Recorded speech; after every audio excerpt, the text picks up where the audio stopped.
हर हफ्ते एक नई कहानी देखने के लिए स्टोरी लाइन चैनल को सब्सक्राइब करें और बेल आइकन दबाना ना भूलें।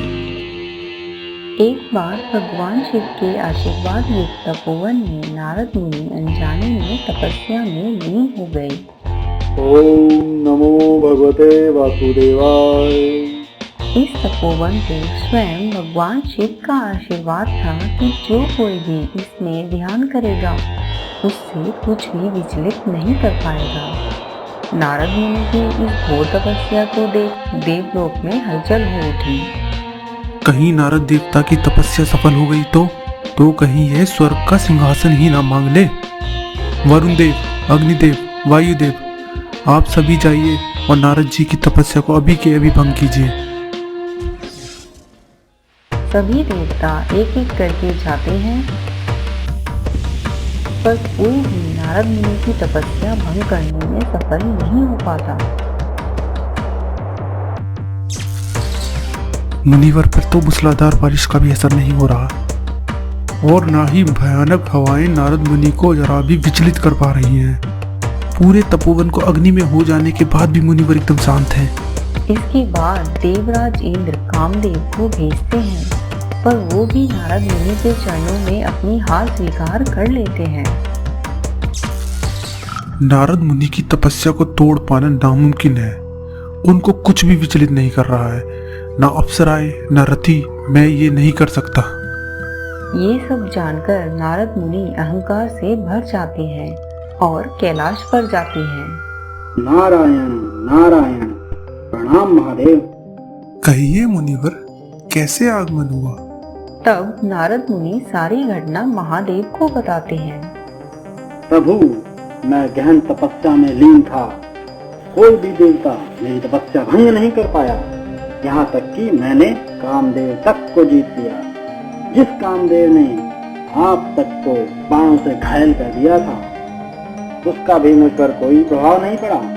नारद मुनिवर, आपने जो भी कहा उसे श्री हरि विष्णु के आगे मत दोहराना। ऐसा क्यों प्रभु?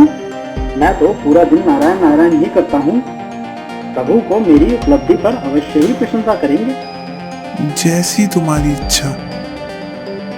नारद मुनि इसके बाद विष्णु लोक को आते हैं और शिव जी के मना करने के बाद भी विष्णु जी को वही सब बात बता देते हैं। नारायण नारायण। क्या बात है मुनिवर, आज तो आप बहुत ही ज्यादा उत्साहित प्रतीत हो रहे हैं। प्रभु, आज से मैंने बहुत ही गहन समाधि प्राप्त की है। कोई भी देवता, यहाँ तक कि कामदेव भी यही तपस्या भंग नहीं कर पाया। काम को जीत पाना कोई भारी कार्य थोड़ी है। लगता है नारद मुनि को अहंकार घेरे ले रहा है। विष्णु भगवान देवी माया को आदेश देते हैं कि वो जल्द से जल्द नारद मुनि के अहंकार को खत्म करें। देवी माया के इच्छा स्वरूप नारद मुनि को शील नगर के राजा शील निधि की पुत्री विश्व मोहिनी के बारे में पता चलता है। राजकुमारी को देखते ही नारद मुनि उस पर मुग्ध हो जाते हैं। हे मुनिवर, कृपया आप मेरी पुत्री के भाग्य के विषय में बताएं। अरे वाह, राजकुमारी की भाग्य रेखा तो बहुत अच्छी है। जो भी राजकुमारी विश्व मोहिनी से विवाह करेगा वह त्रिलोक स्वामी बनेगा। सच में मुनिवर? आप अपनी पुत्री का स्वयंवर करें, निश्चय ही हरि का वर प्राप्त होगा। जो आज्ञा मुनिवर, मैं अति शीघ्र ही इसका आयोजन कराता हूँ।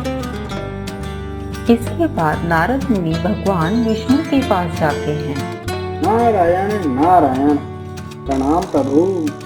कहो नारद मुनि, कैसे आना हुआ? नारद मुनि स्वयं की सारी बात बताते हैं। प्रभु, आप तो बस मुझे अपना अवतार हरि का रूप दे दें, जिससे स्वयंवर में विश्व मोहिनी मुझे चुने। पर आपने तो कहा था कि आपने कामदेव को भी जीत लिया है, तो फिर अब ये स्वयंवर कैसा? प्रभु, मैं राजकुमारी से मोहित हूँ। मैं उससे विवाह करना चाहता हूँ। आप मेरी इतनी सहायता कर दें कि मुझे जो भी देखे बस देखता ही रह जाए। तथास्तु।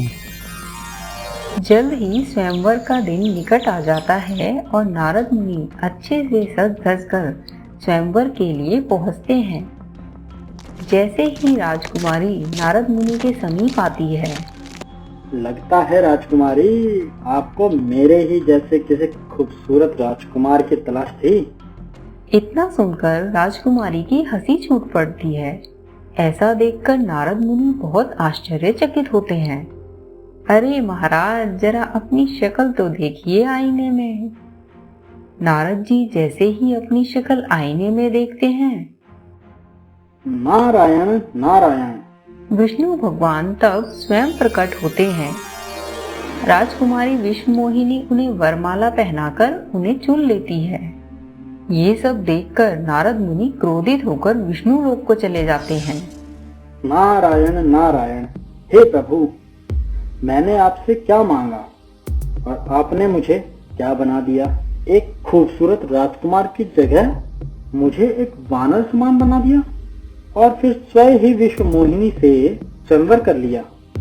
नारद जी, आपने ही तो कहा था कि मैं आपको हरि का रूप दे दूं, और हरि का अर्थ तो एक कपि भी होता है मुनिवर। और फिर स्वयं ही विश्व मोहिनी से संवर कर लिया। और विश्व मोहिनी मेरी भक्त है, जो मुझे कितने ही जन्मों से पाना चाहती है। उसकी यह इच्छा इस जन्म में पूरी हुई। और आपने ही तो कहा था कि आपने कामदेव पर भी विजय पा ली है, तो आप विश्व मोहिनी के लिए इतने विचलित क्यों हैं? प्रभु, आपकी वजह से मुझे प्रेम वियोग सहना पड़ा। आपको भी यह कष्ट सहना होगा प्रभु। आपको भी अपने साथी का वियोग सहना होगा और उन्हें पुनः प्राप्त करने के लिए आपको वानरों से मित्रता करनी होगी। ठीक है नारद मुनि, जैसी आपकी इच्छा। जब जय विजय अपने उद्धार के लिए रावण और कुंभकर्ण के रूप में जन्म लेंगे, तब मैं श्री लक्ष्मी के साथ मनुष्य रूप में जन्म लूंगा। तब हम दोनों ही आपके कथना अनुसार एक दूसरे के वियोग का कष्ट उठाएंगे। इस प्रकार जब भगवान श्री विष्णु ने राम अवतार और श्री लक्ष्मी जी ने सीता अवतार लिया, तब रावण के द्वारा सीता हरण किया गया और प्रभु को अपनी अर्धांगिनी का वियोग सहना पड़ा। श्री राम ने श्री हनुमान एवं वानर सेना के सहयोग से रावण का वध कर सीता जी को बचाया और अमावस्या पर उनके साथ अयोध्या को लौटे, जिसे आज हम दिवाली के रूप में हर्ष और उल्लास के साथ मनाते हैं। प्यारे दोस्तों, मैं हूँ आपकी सुपर सासू और मैं हूँ आपकी बेस्ट बहू। आपको हमारी स्टोरी अच्छी लगी तो हमारे चैनल को सब्सक्राइब करें और बेल आइकन को दबाएं, जिससे हमारी लेटेस्ट स्टोरी की नोटिफिकेशन आपको सबसे पहले मिले। और हाँ, साथ ही कमेंट करके बताएं स्टोरी में आपको सबसे अच्छा कौन लगा, सास या बहू। जल्द फिर मिलते हैं प्यारे दोस्तों, तब तक हंसते रहिए, मुस्कुराते रहिए।